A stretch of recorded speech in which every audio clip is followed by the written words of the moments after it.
So welcome everyone. My name's Matthew Appleton, speaking with Karlton Terry. So Karlton, I've known you for a long time now, and you were one of my main teachers as I deepened into this work. And I'm very happy to do this interview with you because you're such a major influence in my life, and I will always be grateful for that. And I'm sure lots of people will be interested because I know you've influenced a lot of people, and directly and through other people you've taught. So your work's really gone out in the world, and you founded the Institute of Pre and Perinatal Education and KT Baby Therapy.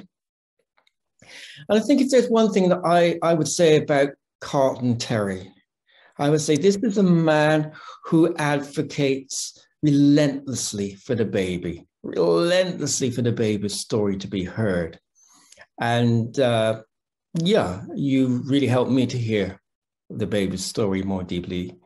And I think the work you've done will be of great benefit to the babies throughout the world as the seeds of this work land and germinate in different places.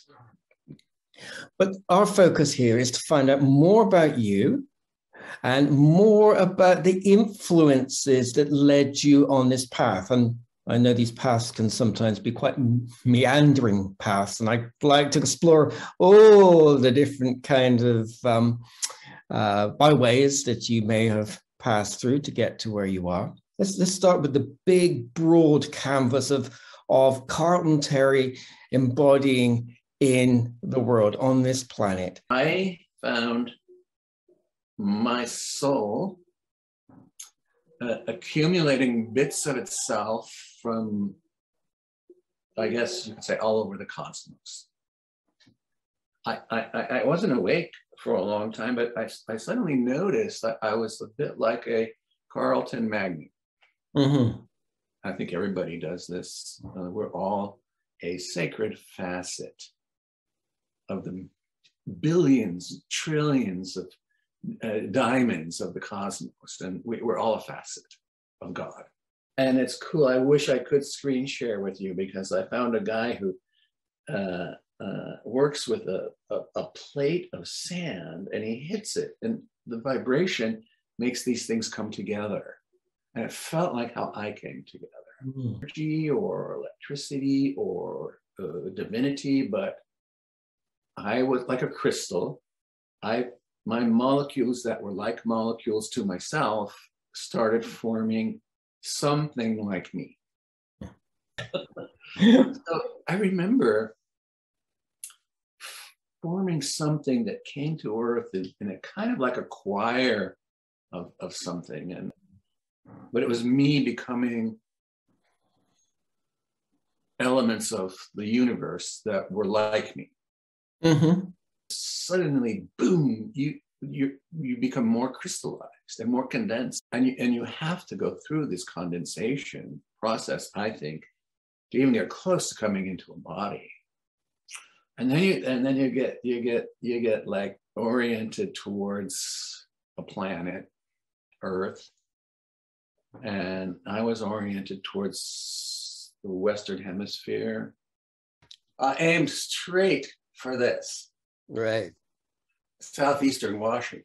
I know it had a lot to do with the Palouse Indians who lived there, and some of their very magical sort of diagrams, and they were like a magnet to me. They were like a sacred geometric gong. And it has these beautiful, feminine, rolling hills that are lush as possible. Streams, and before the Europeans kicked them off, it was just a paradise. And that's where I wanted to go. And I've always had a relationship with Native Americans and Native American imagery and symbology. And it's very strong in all of my work. And it's behind almost everything I do in some ways. And I was compelled to Pullman, Washington, Colorado Street, and I'm pretty sure the conception took place a couple of days after my mother's birthday, and the celebration that involved alcohol, and I think it happened in the kitchen. Got a picture of my mom in the kitchen, and it just resonated with me. So I don't know what they were doing in the kitchen, but I think that's where I came. And my gestation was very trippy because my mom had migraine headaches as a child. She was an actress and a potential movie star to sign with MGM, and she was 16, and I don't know what happened to her, but something really bad happened to her, and she got out of the movie business and married my father. So something bad happened before she was 16. I think something happened to her during the period of talking to producers and agents and being in Hollywood and being alone and being 16. But Matthew, there was a moment, I guess I saw this love between them, and it rivaled any love I've ever seen in mythology or in plays. It's so similar to this, I can't tell you. So that's Cupid and Psyche in that moment of it's a very evocative embrace there. My parents were doing that. And I can see why you were attracted. I gotta tell you, I didn't know that because I had such trouble with my parents throughout my life. I couldn't imagine how I didn't choose them. I was compelled. It's a difference. Maybe let's take a moment, because that sounds important. You didn't choose, you were compelled. Can you say a little more about that? Their love at that moment was so intense and beautiful. It felt to me like an eternal male-female iconographic merging of the highest level of romantic and respectful love. And I think they were there. I'll tell you how I remembered this, Matthew. It's when my mother was dying. I would hang out with her. She couldn't talk. She had ALS, but she could sign language and we could write to each other. And I fell in love with her again. She fell in love with me again. We forgave each other for all of our trespasses in our lifetime. It was a beautiful death. And my father, I think I was in the other room, and he called me, and my dad was on the floor. He said, your mother's died. I looked at her, and she was white as a sheet. It didn't look like she was breathing. And he was pounding the floor in agony, and he looked like a Thor to me, or Hercules. I mean, this archetypal energy came through, and he was screaming, no, no, no. And I looked at my mom and I looked at him, and something happened, Matthew. And the next thing, I was sitting on mom's bed, and mom and dad were on the floor and in that embrace, and she was alive again. And I was like, that's why I chose these parents. Look, this is them at some core level, you know. And she died a couple of days later, but I got to see that twice, and maybe 3 times with the cover of your book.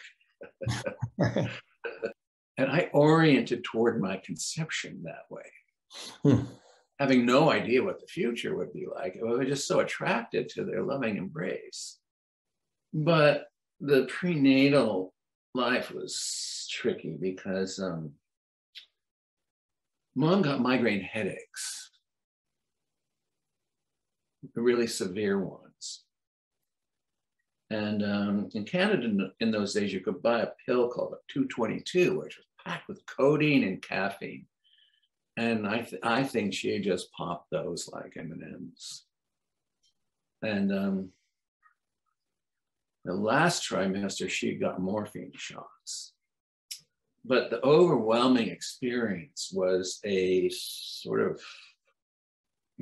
polarized experience. On one end, there was her agony and her loss of not getting to be a movie star, and I think a lot of disappointment in my father after she married him. It was bleak. Life was disappointing. And I'm talking about her catecholamines and cortisol levels and the molecules of emotion that I swallowed, along with the, oxygen and gases and sugars and proteins and everything else in her blood. But I was really interested in her experience. I knew my body's okay. I loved it. When I got into my body and my arms coming out and everything, I was like, this is so cool. And I had moments of being, and I felt like God is doing this. But so I kind of went from the lavish enjoyment of the somatic development of changes in my body, but her depression was dark. Mm. And then suddenly it would shift to this glowing, wonderful, lush, warm, nurturing nectar of pure love, opium. But the problem was I was born after that. And I am, and nowadays they're waking up to it. They call it NOWS, NOWS, neonatal opioid withdrawal syndrome. Kind of like cold turkey. Oh, it's awful. I still have all the symptoms that are attributed to NOWS babies. Restless legs, trembling, sensitivity to light, sensitivity to touch, sensitivity to sounds, really sensitive to temperature changes, unable to eat well, unable to sleep well. I still have it. Mm-hmm. I really work hard to have a normal life. I tried to get my fix from my mother's nipples. Mm-hmm. I knew that might be the only place I could get my opium. Right. Yeah. And she said after 2 days she couldn't breastfeed me anymore because her breasts were bloody from my desperation. I can really hear that. Yeah. So there's a desperation to get that connection. Yeah. So I wasn't really breastfed. At bed at home, they fed me some kind of formula, and I ejected it so intensely that my father is a rare dude. He was so proud of me. He said, "You threw up all the way across the room." It's a bit of paternal pride there for the. And what kind of agony, would do that explosive rejection? Right. So I couldn't eat anything. I was losing weight. So I ended up in the NICU unit for, I think, 7 or 10 days, where they fed me through nasal tubes, and I would pull them out. I couldn't stand them. So they tied me down so they could feed me with nasal tubes, and they tried all different things. And I guess I finally gave in and started accepting something. How long after the birth was this? It was about 5 to 7 days after birth. I just kept losing weight. I couldn't eat a thing. I remember body feelings, implicit body feelings from the NICU, certain sounds with a certain reverb that matched that. are just devastating for me. Like if I hear them in a restaurant or if I hear them in an auditorium, I hear those same kind of sounds that were going on in that hospital. I go into parasympathetic activation. Can I ask you what type of sounds that you're identifying there? It's people mumbling in a tile room with nothing soft. That So kind of it's bouncing off the walls. Yeah, echoey, empty type of. Yeah, and these footsteps, the footsteps really scared me. Mm. And I don't know if I had angels. You know, sometimes you get an angel as a nurse, and sometimes you don't. I don't know what I got, but I wanted to die. I know I wanted to die, and I know I was screaming about it. And I finally gave up, and being tied down and having a thing in my nose and screaming, and nobody knowing. You know, they didn't know back then. I'm not blaming anybody. They didn't know about opioid withdrawal in babies. And my mom and dad came to get me, and my dad, who was probably flirting with the nurses, heard from one of the nurses, you know, that baby of yours, Karlton Terry, he's the loudest, angriest baby we've ever had. And he was proud of that. I think this is one of the things that made me so, you know, I come from a broken heart. And it's taken me a long time to allow myself to not protect it so much. In this age, I am opening my broken heart, and I've always had a broken heart, and I come from a broken heart, and the compassion needed for a broken heart is so, you know, special and sweet and tender. And so that when you see me work with babies, you know, that's where I'm coming from. And adults, you know, if I'm sitting in a room with people regressing, I come from that compassion. Well, you know, I mean, that's something I know about you. And when you're talking now, you know, I'm really reflecting on what I said at the beginning of how relentlessly you advocate for the baby and the baby's story to be heard. And here you're describing the, you know, a story of a baby who just doesn't get heard at all, and who's really screaming out his story. And part of me there, I have to say, I feel proud of you too, because, you know, you're not giving up there. You know, it's good on you. You didn't give up. But I'd just like to go back a little bit there. And how long were you actually in the intensive care? Oh, I was there for 10 days, I think, 7 to 10 days. I'm not sure exactly. I can tell you something I used to be proud of and used to make me feel special about my birth. I don't know how I feel it now. And what happened was, just as I was about to crown, all the electricity in the hospital went out. Ah, interesting. And I've always thought, well, how special, you know, and also how much stress was added to the gigantic pool of birth stress because of that. You know, everybody has their own birth story from their family, and it's not always the same between the parents. Yeah, the grandparents can bring different information often. And I've worked with a lot of babies who turned red and started protesting when their mothers or fathers have said, what a beautiful, perfect birth there was. It's not always true for the baby. And my job is to help parents understand what their babies went through so that they can really know the heroic struggle of the baby and understand at a deeper level, you know, the struggle of birth and the struggle of embodiment, bringing that soul through that final waste of the hourglass.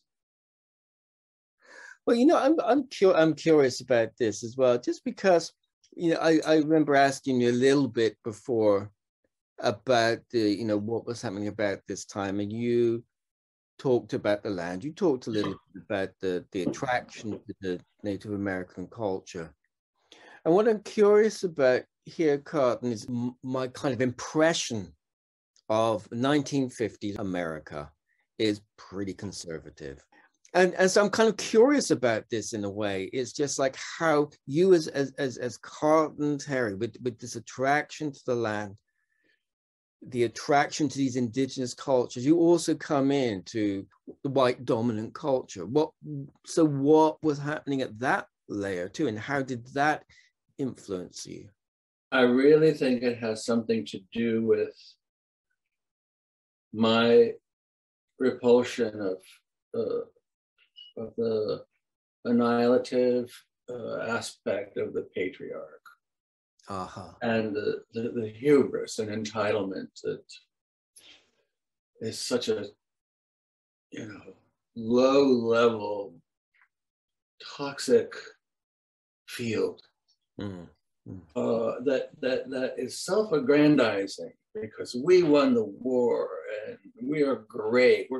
Must mean our God is on our side, and this is the way to do it. And now we're back from the war, and we beat everybody, and you know America's the greatest, strongest country in the world, and we can do whatever we want, and our sons are going to grow up to be the inheritors of this, powerful acquisition we've made, unchallenged vitality over the planet. When you say that, I can really feel, you know, something of that, how that impacted you when you talk about it. Oh, I was so defeated by it, Matthew. But out here on the prairie, they built this little hospital way back when, that called the Finch Memorial Hospital, and it was built, on a hill, cute little tiny hospital built in 1933. No longer exists. I've tried to track it down. The address of the hospital was on Kamehameha Street. He was this wonderful warrior who Chief Kamehameha realized that the Europeans were lying to him and just fighting them. And so he was like, this is ridiculous. These guys are after our land, period. They want to take it away from us. They have guns, we don't. He got 7 nearby tribes together to join him with the Palouse tribe, and they fought a battle and actually defeated the Europeans, and postponed the robbery and their displacement as a tribe by, I don't know, a decade or so. So Chief Kamehameha was a really famous, strong leader, and they named a street after him. This street has since been renamed, probably during a jingoistic period in American culture. They just took him out of the picture. And I think that narcissism was really sort of a religion in the 50s for men, you know? Yep. So this was the era of the kind of authoritarian family with the man at the head of the family. Yeah. And you needed to have a boy first. You're going to have a baby. Oh, okay. Yeah. So, can you remind me, were you the first? Yeah, I was the first, and therefore the biggest target of his ire and his own rage and hatred of the world that he didn't like. He took it out on me. So kind of brutalizing. Yeah, and I wanted contact with him. He was so cool. He loved himself so much that I got drawn in, you know, sucked through his own narcissism. So we got to be wrestling, and I loved wrestling. I wrestled with my friends. Wrestling was a big part of my life in my childhood. I wrestled with my next door neighbor, John Mingert, out on the grass, you know, in the summer, and in a t-shirt and shorts and sweating and trying to be a man. And Bruce Dennison I wrestled with. And I love those guys, you know. And my dad, he was a boxer in college. Really quite a successful little flyweight boxer. Got drunk in bars after work. And if he couldn't pick up a woman before I came home, he sometimes got in bar fights. And I'd come home, face totally bloodied, with a huge dent in his car, still drunk. And that was, I feel so sorry for people who are trapped in families where there's really horror and torment going on and there's no escape for the children. And the mother is not a powerful figure. My mother was actually, I think, secretly addicted to morphine, opioid products. I know she had taken morphine while she was pregnant with me, and she kept getting these packages from Canada after they were outlawed in America, a product called 222s. She said, I need my 222s. And so she didn't really stop him ever from beating me. And his big thing was to take down our pants and mine and whip me with a belt. And, oh, I was so defeated by it, Matthew. My father was such a brutal, narcissistic bastard that his sick energy is still, you know, leaks out of me sometimes. And when I catch it, it's just, I'm horrified by it. I haven't weeded it all out yet, although all the work I've done was aimed at that. And I'm still not so much, I turned a corner with that, but I'm still really haunted by it. It felt like the embodiment of evil.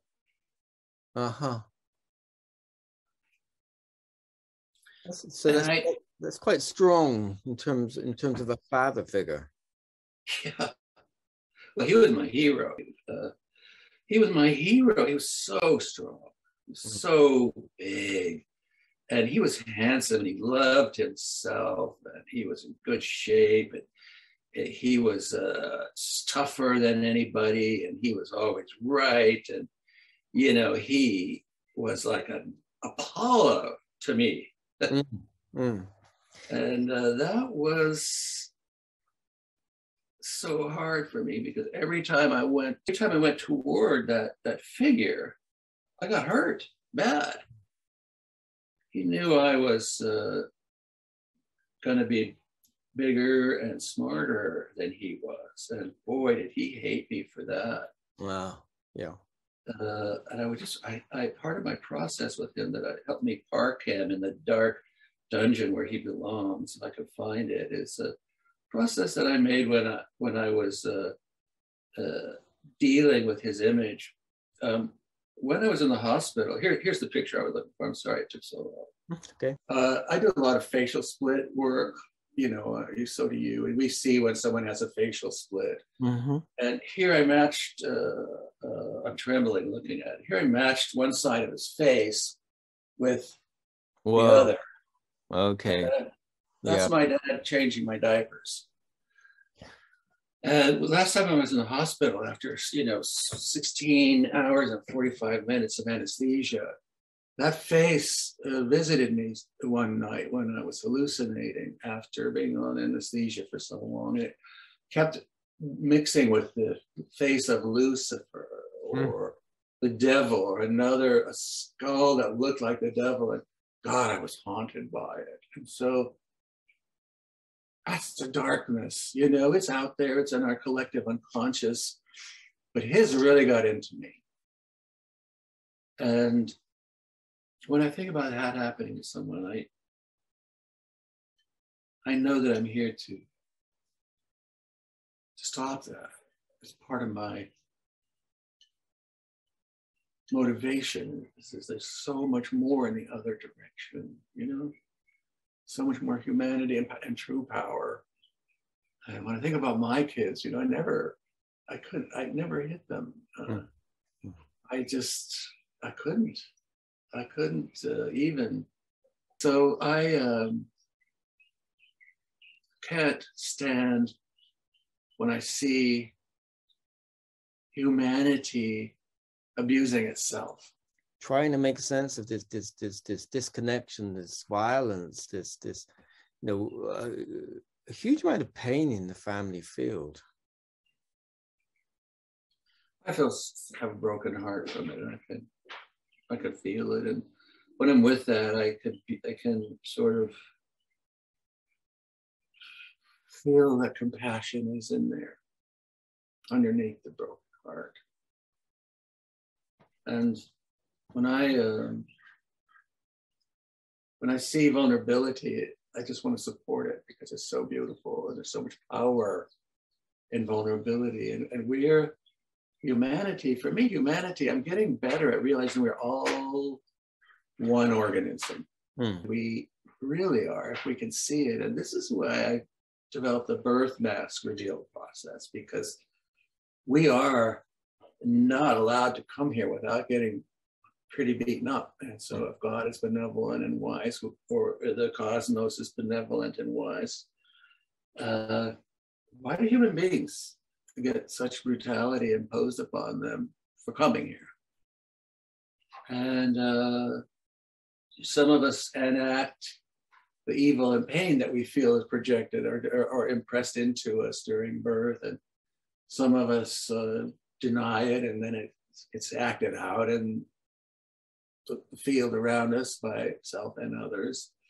And some of us realize, wow, this is a big bleeding wound that humanity has, and maybe always will have. And until we're with that wound, I mean, it's with us. It's always with us. And I'm not going to help parents see that in their babies. First of all, their babies are so happy to be seen, and individual families, the crying diminishes and bonding increases when these imprints and implicit memories are paid attention to. You know, and I feel like, why doesn't everybody know this? You know, why doesn't everybody get this? It's in our face all the time, anytime we see somebody. I mean, wow, quite a period. And here you are, having had this amazingly difficult experience, this really, you know, very painful welcome into the world, or lack of welcome into the world. And yeah, so it's Karlton Terry, the boy, Karlton Terry, coming out of the I want to get there. I was a real Tom Sawyer type at one point, and I'm so proud and so happy of those days. But getting there was tough. Please speak your truth. I'll tell you. I was in Canada with my mother and my grandmother, and I was the golden boy because my dad was getting this job in Ecuador, and he was going to Ecuador and coming back to Canada to be with my mom. And around Christmas time, my grandfather was flying from Vancouver to Calgary, Alberta. We were in Calgary, Alberta. And his plane didn't show up, just disappeared. Since it disappeared, they got out the Canadian Air Force and everybody with a small plane, and my dad was in one of them, my uncle was one of them. They were trying to fly around and find out where the plane was and what happened. And they never found it. What happened was the plane, one of those big old cool planes with huge turboprop propellers that carry people, and the storm was so bad that the plane, the pilot decided to turn around. And turbulence was, you know, everybody must have been freaked out. And there's a mountain peak that the Indians call the Devil's Tooth. And the pilot flew right in to the top of Devil's Tooth Peak. I mean, 100 feet over, he would have just been fine. So, but nobody knew that. Nobody knew where they were because of the snow.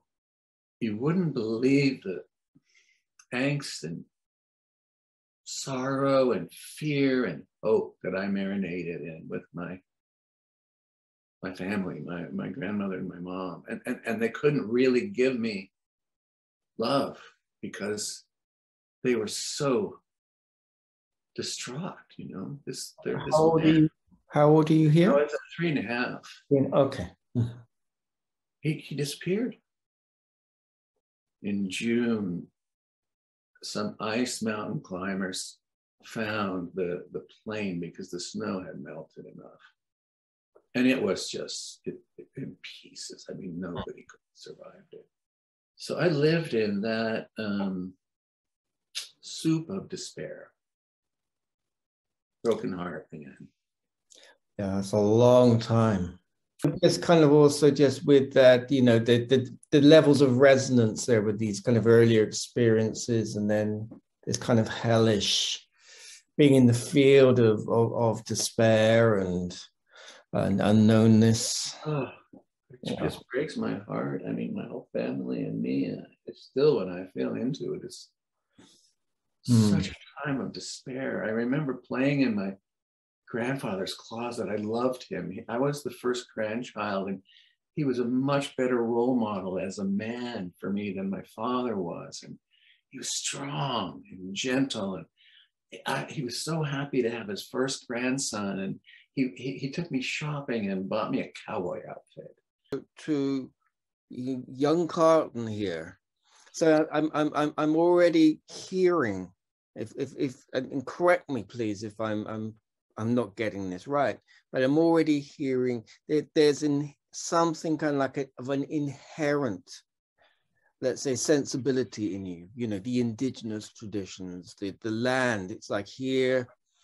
It always reminds me of the stories you would tell, or the metaphor you would use for embodiment, like it's like smelling the coffee and you go in the coffee shop and you know, it's not really what you wanted. You kind of get stuck in this grotty coffee shop and you have to keep paying for this grotty coffee kind of.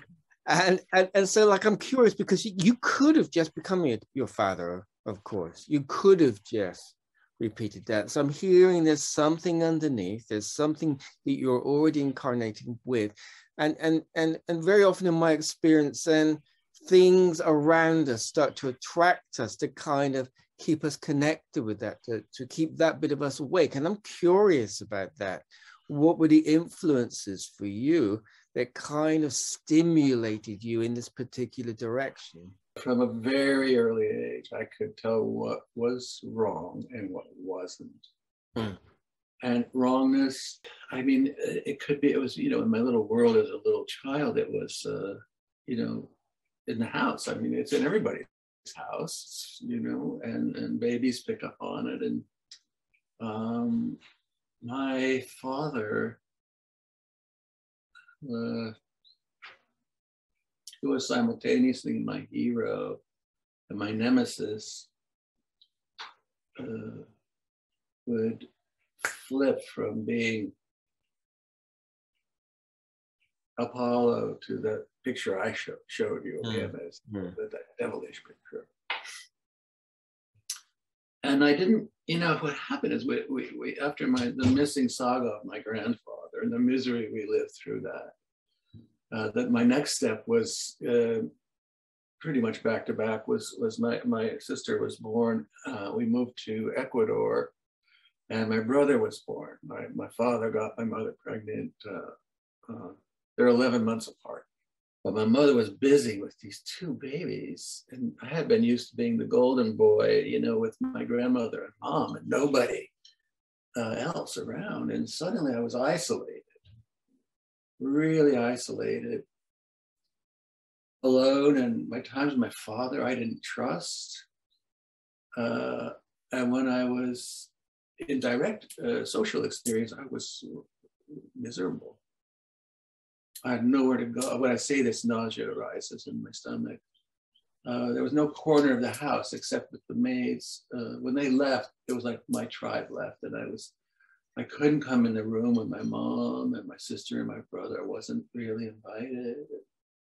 Maybe that's one reason I take up so much space. My poor family. I'm a space taker upper of my own narcissism and my own unconsciousness around it. But I felt existential loneliness, and I wanted to go home. And I realized there was a home to go to.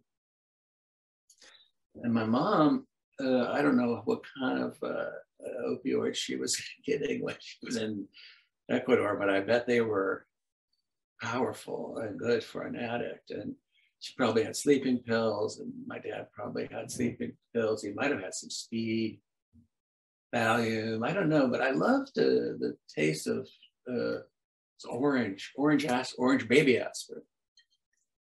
And I would often feign a terrible headache. So my mom and I would go into the bathroom. It's a little bit of time I got to share with her. She'd open the medicine cabinet, and on the top shelf were the aspirin bottles and all these other little bottles. And she would get me the baby aspirin, and I would pop it in my mouth like candy. And I would look at those other ones. I thought, what's in there? I mean, if this is so good, what's in those other bottles? And she's hiding from it. I knew they hide liquor from me, and they love that. Mm. And so I inquiring about those, I was told, never, ever try to take any of these because they will kill you. Mm-hmm. You will die. You'll get really sick, Karlton. They call me Karlton. You'll get really sick and die if you take these. So never, ever get up here and take them. Well, you already know what I did with that. I was like, wow, I could not only get to eat something that might taste amazing, but I can go home. Yeah. Home. I knew that was home. And I saw the smoke one time in the backyard. The maids did this little ritual, and they burned some smoke. It smelled so good. And they were laughing, and the smoke was going up in the air to their God. And I was like, boy, count me in. So my parents had a bridge game. My brother and sister were asleep in their cribs.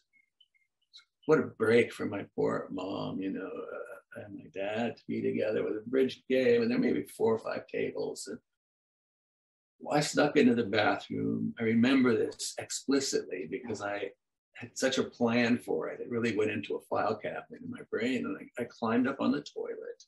I was very agile. Climbed up on the bathroom sink and balanced on it, and opened the medicine cabinet.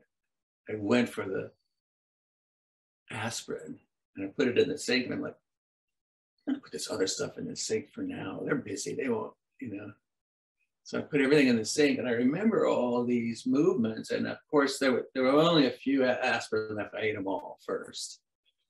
It felt pretty good. And then I remembered, you'll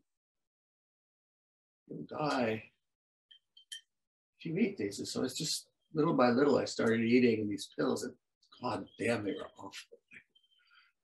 I remember chewing them and my mouth getting dry and forcing myself to swallow them. Why do my parents like these? What do they do? And I don't know how far I got through the row of meds that were piled in the sink. But I was very intent on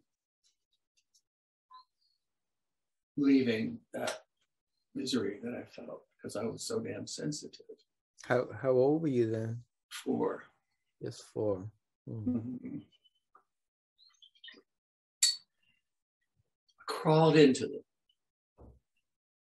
I started getting really sick, and I started feeling the emergency, like how serious it was, and that I could be dying. This is more the human being in me than the soul, and the human social person was like, oh man, this is really serious. And I crawled in to the bridge playing room and told my parents what I'd done, and I passed out. So they freaked out. And I have spotty implicit memories and spotty explicit memories from the rest of the story. But I can tell you the explicit parts with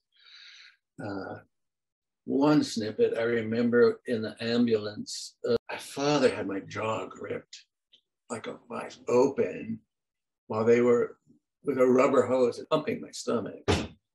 And I also remember that the grip my father had on me was sort of, was not just desperation for his son. He was mad because I fucked up his bridge party. The next thing I remember was chaos. They had it. I think they did an adrenaline injection and that didn't work. Really don't know the combination exactly, but after a while, they used paddles on me to electrically shock me back. Okay. Get my heart started again. But I woke up and the doctor was holding the paddles, like everybody in the room was cheering. And I just remember for a moment thinking, oh, still here. And after that, I developed a really terrible skin disease, skin rash over my whole body. As a result of that? I think, yeah, I mean, the stress and the emotional stress just messed up my system so bad that I was covered in a rash. They couldn't fix it. They took me to the doctor. They were giving me oatmeal baths that momentarily felt good. But it's so bad, this human skin, this human entrapment was just everywhere, tormenting me. And the worst part of it was that the body feeling was overwhelming. And what they did to help me, they applied some gooey stuff on my body, like sticky, like Vaseline. And they wrapped me with some kind of like plastic wrap or saran wrap to heal my skin. And then they put mittens on me and tied my arms and legs to the bed. That entrapment, it's like, you have to stay here in this place of misery. Hell, it was like being trapped in hell and tied down. So finally, my skin illness took me and my mom to a higher, cooler climate. I spent a week living with her and lying in bed feeling really bad and horrible and sick next to her. And it finally was a reason for my family to go back to the States. And we moved to basically to Oakland, California. So just a couple of things there I just wanted to catch. Did your parents get the existential level of this, or did they just see it as a kind of a childish experimentation that kind of went wrong? How did they relate to that? Their story was, oh my God, you were so silly. You accidentally ate all these medicines. And we had to take you to the emergency room. Right. They didn't see. They didn't get it. No. Yeah, so I really had to hold that alone. And just like, we were just, we don't know what happened. And after that, you got the skin disease, and we tried to fix you. We love you. We tried to do everything we could. And finally, because of you, we had to go back, So they were operating on that level. Yeah. So in a sense, they had to go back because of you. So it kind of sounds a little judgmental there. It was shaming. Right.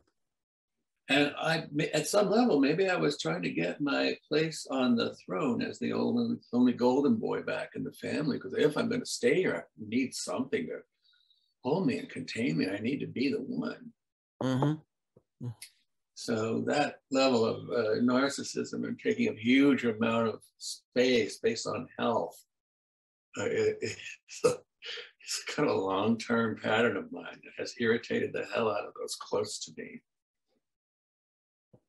So you're describing like it was like a learned behavior in response to that very bleak environment.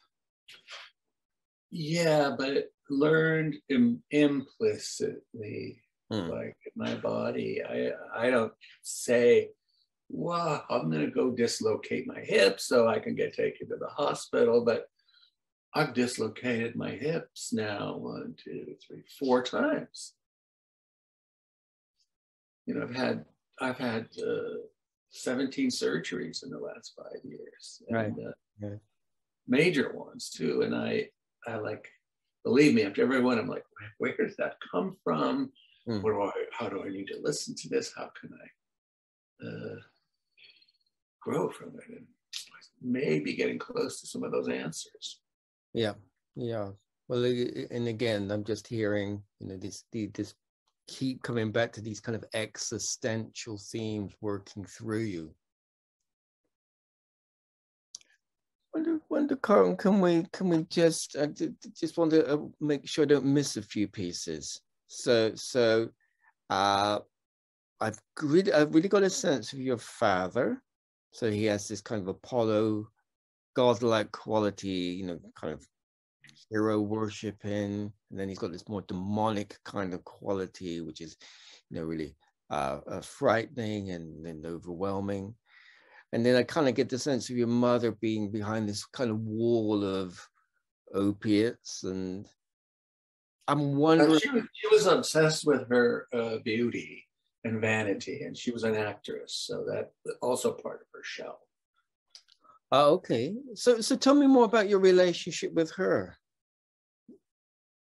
She was sweet. She was like a little girl, kind of trapped in her rhythm, and basically think she was pretty innocent.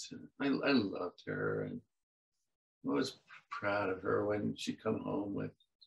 She used to do this catalog of Western wear. That was so cool. You can imagine in Denver back to those. I think it was called Warren Miller.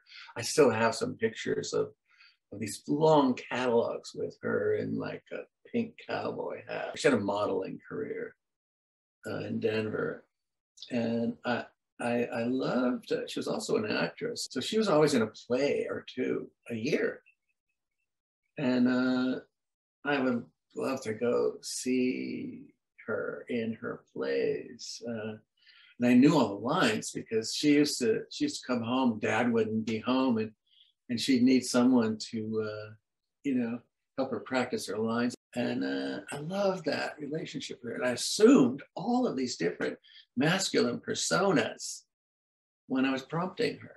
It was a time when the other younger kids were in bed or watching TV, and I loved being with her and going over her lines with her. And she was good. I was proud of her. She was good at it. She put up with a lot. She knew couldn't have helped but known how bad my father cheated on her all the time. She didn't stop him from beating us. And how were they together?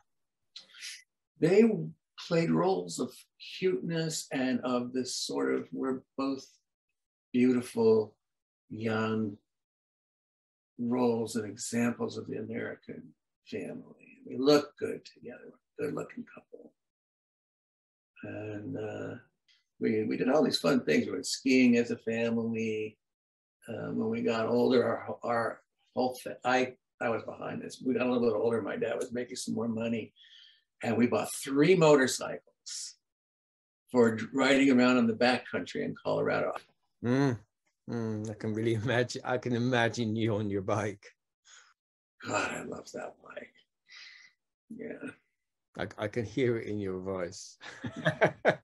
Yeah, I love my mom. I mean, I did have a weird, awful process once with my therapist, who was like a breath worker therapist, Stan Groff. And through her, I met William Emerson. But I had an image in one of my regressions where she was playing with my penis. And I remember her fingernails and her hands. I'm so certain that she did that and that she was desperate for contact with anybody. She married my dad. We were just the three of us at that point. We were alone in a basement apartment that was painted red in Rock Springs, Wyoming, during a horrible winter where I got pneumonia. And I got this sense that she was maybe not even abusing me, but maybe exploring me inappropriately. And it just freaked me out. And so I couldn't stand it. I was convinced my mom abused me, and I cut off our relationship completely. And that was just tragic for her. And I set that boundary in kind of, I don't know, rude and condescending way. It wasn't until she started dying that I broke through that boundary and re-engaged with her. So there was this horrible period where she suffered immensely. And I think I might have told my dad she abused me, and he went berserk over that. It was, I hope it wasn't a false memory syndrome that, that's why I'm so careful now. Not to evoke anything that could put a false memory in someone. Because if mine was a false memory, it destroyed half a decade of relationship. And my therapist back then was, like to go for that sort of deep thing. So anyway, I'm sorry, Mom. I'm so sorry. I love you so much. Curious about, I just didn't want to miss a bit, the kind of growing adolescent Karlton. You talked about the bikes. What kind of things influenced you that started to bring you on the particular path that you've taken? I loved my life when I was out from under the field in my home. I had some good buddies I hung out with. I was real Tom Sawyer-ish. My next door neighbor was too. I was so lucky. John Wingert lived right next door to me. And we just played every day. And so there was this field that a farmer had. And the field went all the way around this gorgeous lake. It's called Crown Hill Lake. John and I decided, this was going to be our playground. Man. This was going to be our secret playground. So we were always really sneaky about getting over there because we didn't want to get caught by the farmer. We heard it was going to shoot you with a shotgun. We used to hunt carp with our bows and arrows. Mm-hmm. So if we saw a carp, we would shoot the carp with our bow and arrows. Did you get them? Oh, yeah. Wow. Yeah. I got so into it. I convinced John to build a fort on the water. So we put a hut on the edge of one of these little lagoons, and we would go fishing from there and hunting with bow and arrow from there. And I finally convinced my parents to let us spend the night one night. And I went with one of those little handheld coal grills, and oh God, I didn't know what to do. I cooked it. I put a carp on there. And we had bluegills, and it was really a mess, and it was smoky and cold and awful. We just snuck back home that night.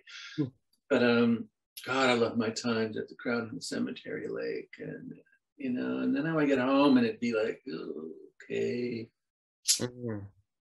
I mean, as you described in your mom, that kind of certainly is more resonant with what I kind of expect many American households were in their own way. There was this kind of external, the American dream, and yet inside there was a lot of difficulty and dysfunction.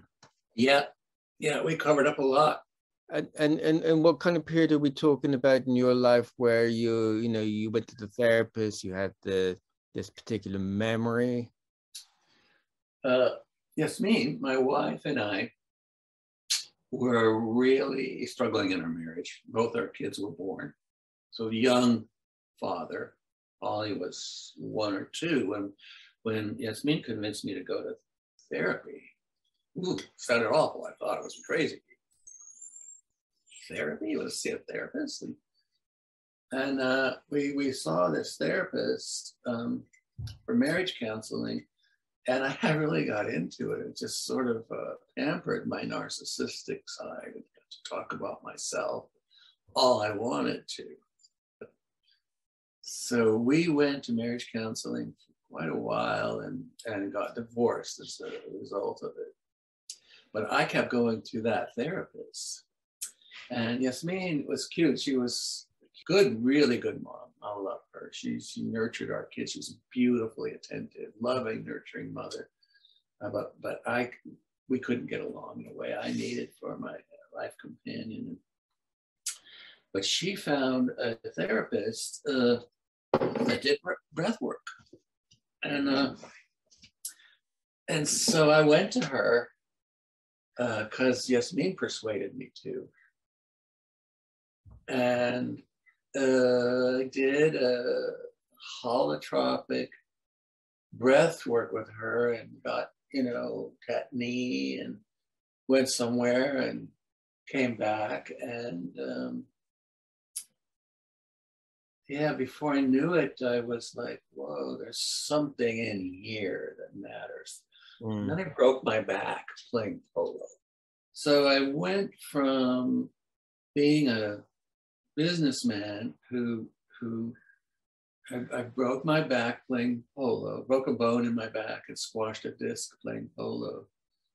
Got it fixed, got back on a horse way too soon, and hurt myself. The next disc up blew out. By the way, I wasn't this sort of highfalutin, glorious, snooty polo with a bunch of cowpokes and blue collar guys who rode horses in a rumply field with groundhog holes in it and a couple of sticks at either end we couldn't even tell where the out boundary was. So anyway, I got on back into polo too early after that surgery, and the next disc up went out, and I was like, I don't want to do another surgery. What else can I do besides what I'm doing? So I got into like acupuncture, chiropractic, rolfing, and birth work, they called it back then. And I healed, and yoga. Mm-hmm. So this businessman, I was suddenly in this naturopathic world, immersed in it. And it was wonderful. I met people who were nice and friendly and open-hearted and companions. It's such a different world than the oil business. I love the naturopathic world. So this whole other world now is beginning to open up for you.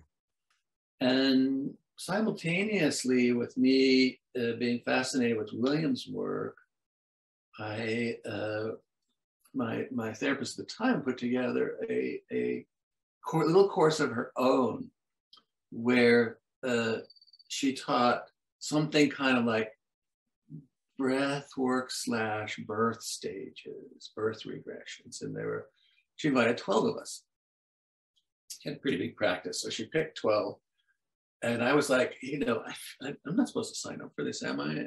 Because I'm a businessman. And everybody else was like a psychotherapist or a massage therapist or a Reiki practitioner. I think there was a couple of midwives in that class. So I could understand why all of them could benefit by taking her class, because it was basically kind of learn how to be a teacher or deepen your practice. And I didn't have an official practice. And she was like, no, you have to take it. And my intuition said, yeah, of course you're right. I didn't say that out loud, but I was like, okay. And at the end of our course that we set up with these other practitioners, we were supposed to get a practice client, and then we had to take a couple of courses to and then work with a practice client, come back and report about the practice client. And they were like, I'm not supposed to get a practice client, right? I mean, everybody else is actually, no, you have to get a practice client too. Well, okay. So I asked my yoga teacher told her a little bit what I was up to, and she's like, yeah, that sounds really interesting. I'll give it a try. Yeah, so I did a session with her, and it worked. Something worked. She came to me for a while after that, and she referred a couple of friends, practice clients, and I just felt like I knew what to do. I mean, it was as much from being guided or from intuition as it was from what I'd learned in class, but I just knew how to tend to people where they needed it. And set up a room in my house for that. And kind of before I knew it, my private practice, I had so many people and they were so grateful. And I was getting compensation from gratitude. And I started working in Boulder. And one of the people who came to me, I kind of forget how, but she was awesome. She and her husband had a real love for and curiosity of how to help their baby. And she had been in a group of mothers together, like, I don't know, a dozen or so of them were all having babies together and hanging out and doing breastfeeding. And she was coming to me, and their friends were coming to me. And I had this Boulder baby practice that just exploded. So I would work in Denver, and I would try to arrange my private practice with my commercial business. And then I'd go to Boulder once a week, work really hard all day, come home in traffic in the dark. And the other big step was, since I was independent, I could go to all the workshops I wanted to. And I had a real breakthrough my very first workshop with William. Huge. I did a stage 2 regression that changed I had an optic nerve, or maybe it was the lateral rectus that was compacted and hypertonic from birth rotations. But it changed, and my vision changed, and remarkably it had gotten way better than it was before. So I was convinced, and I liked William, and so we started hanging out a little bit after courses, and I was able to follow him because he's so just wonderfully genius. And so I started going to all of his workshops everywhere, back in Petaluma, and he had a really cool group in Seattle that I got to know and hung out with, and people back east, and God, I forget, but I went to almost every workshop he did, and we just were buddies.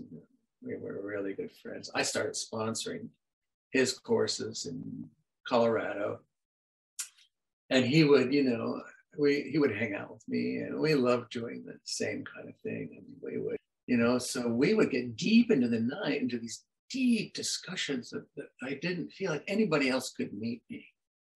So it was so wonderful to find a peer and a mentor. And I had him on this pedestal that I had it. At first, I just whitewashed it, and then I plated it in gold, and then I put spotlights on it. And, right. And both he and I had a lot of positive transference onto each other that we never even wanted to acknowledge it because we're having so much fun. I was the golden boy, and he was the master, and we started writing together. We started a couple of handbooks together, and pretty soon we were like, I was like, yeah, we would have this huge discussion about an aspect of birth or a prenatal stage or something, and we get to the end of it, and I was like, I'm not sure what I could call it. And he was like, oh, wait a minute, that was my idea. And I'm like, no, it wasn't. And when we got fighting about whose idea was which and what to call it.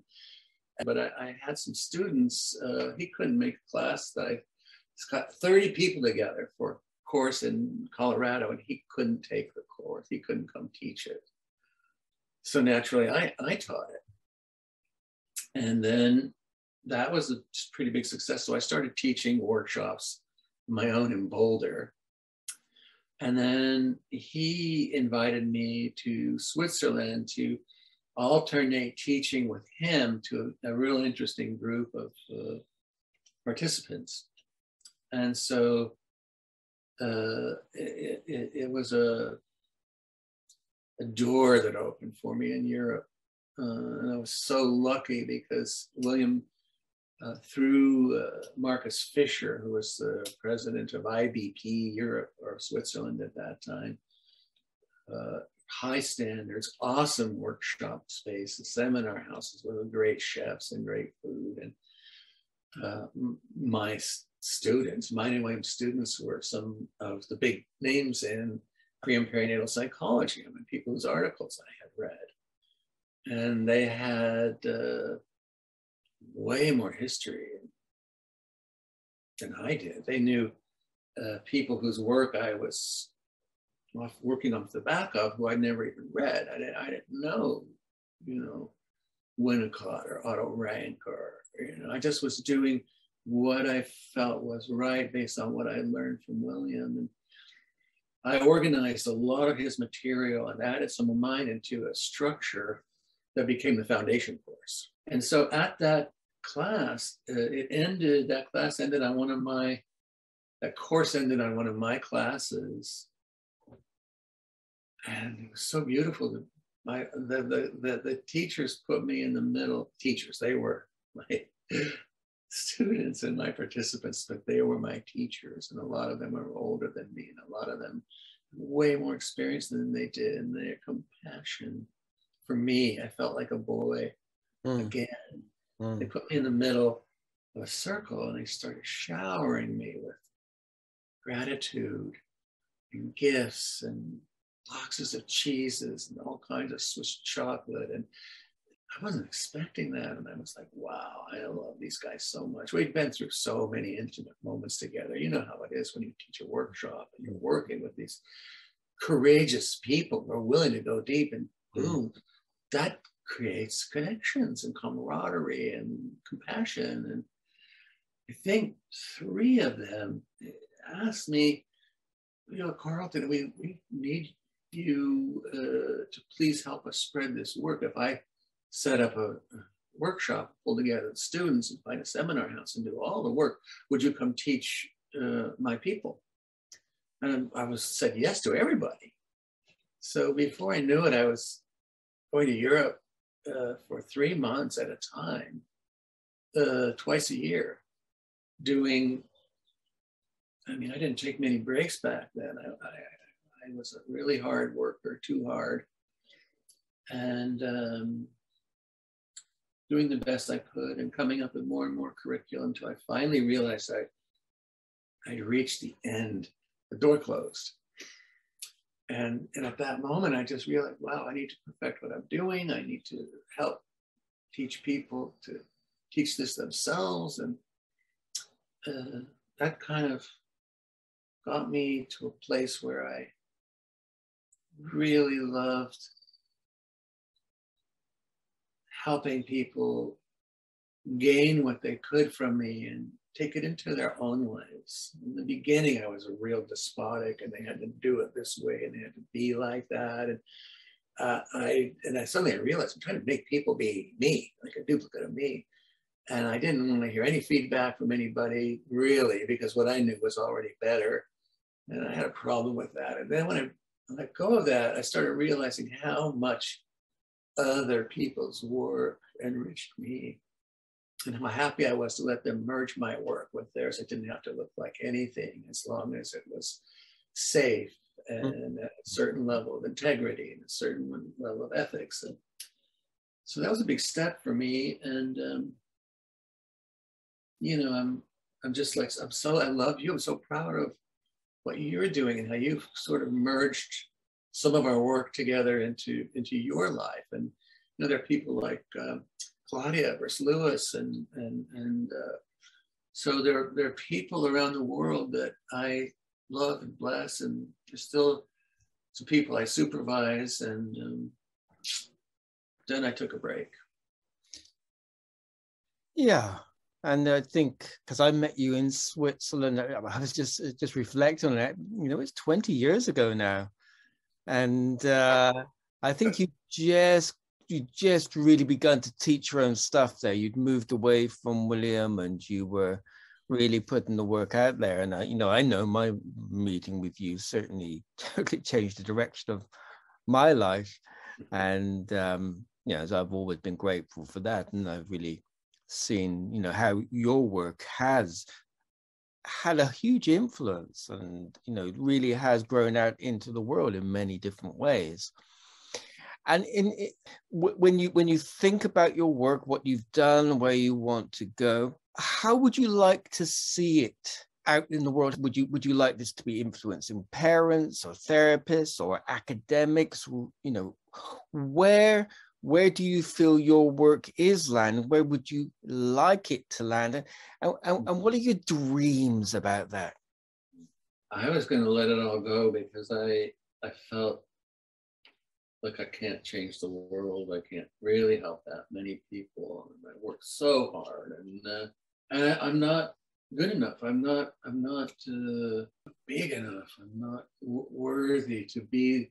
Our work is so precious, Matthew, and it's reduced to a very small audience.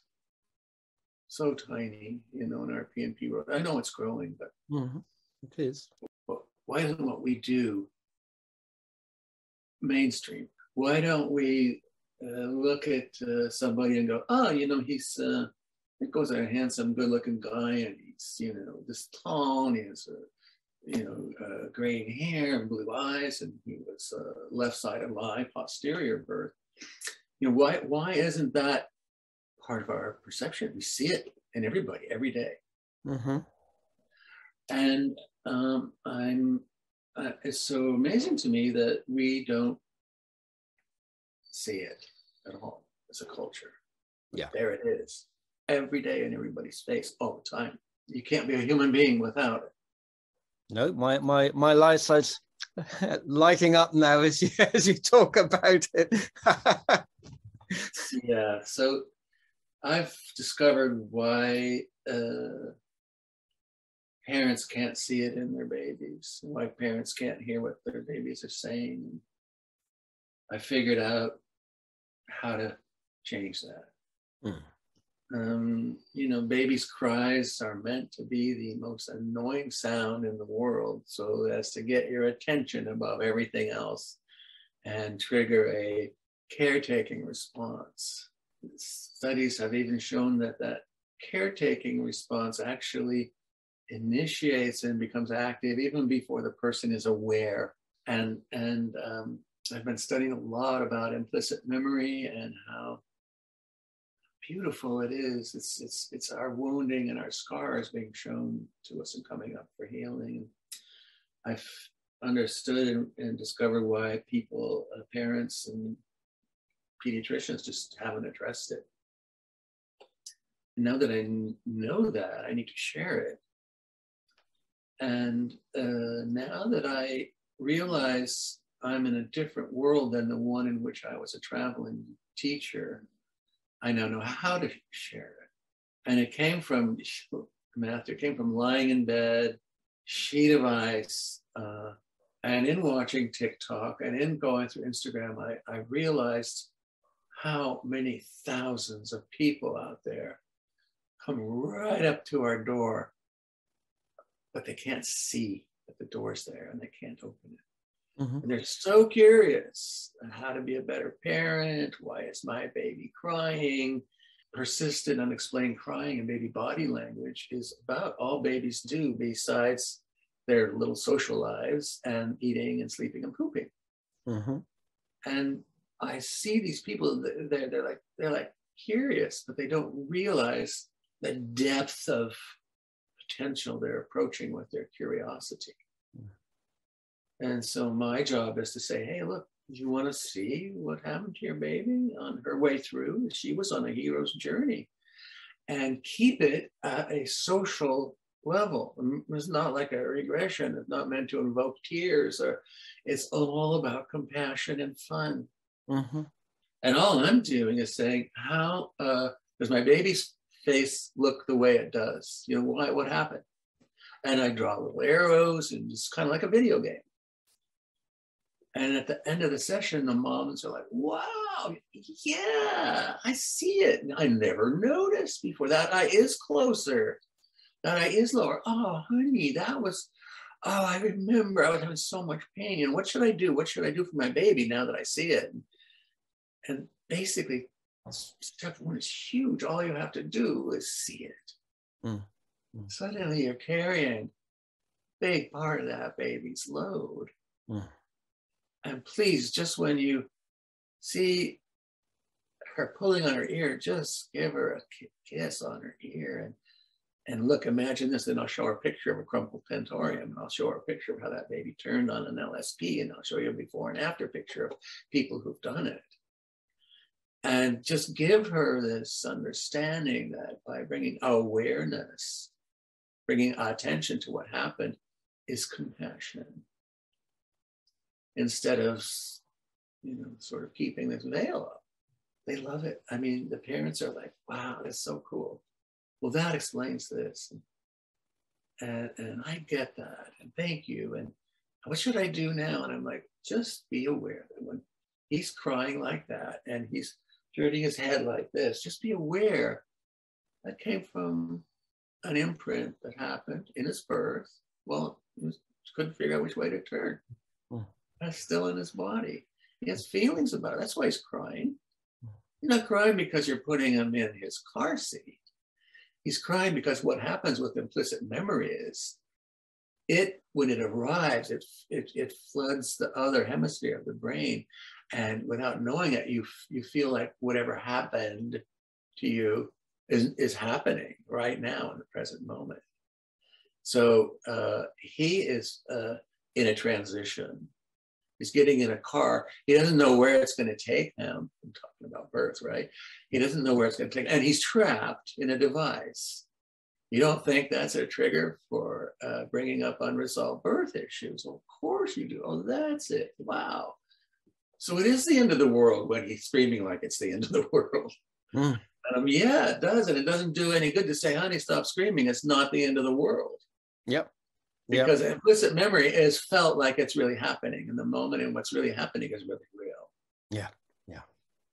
This creates so much space, Matthew, in the relationship between a curious parent and a baby needing to talk about his journey.